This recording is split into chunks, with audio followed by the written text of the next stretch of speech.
के लिए। और अब खेलों की दुनिया से एक बेहद अच्छी खबर है।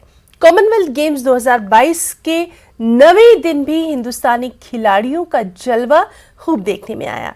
भारत ने शनिचर को 4 गोल्ड, 3 सिल्वर और 7 ब्रॉन्ज समेत कुल 14 मेडल्स हासिल किए। इस तरह मेडल टैली में भारत ने बड़ी छलांग लगाते हुए 40 मेडल्स के साथ 5वें मुकाम पर अपनी पोजीशन को मजबूत कर लिया है। 9वें दिन पहलवानों का खूब जोर देखने में आया।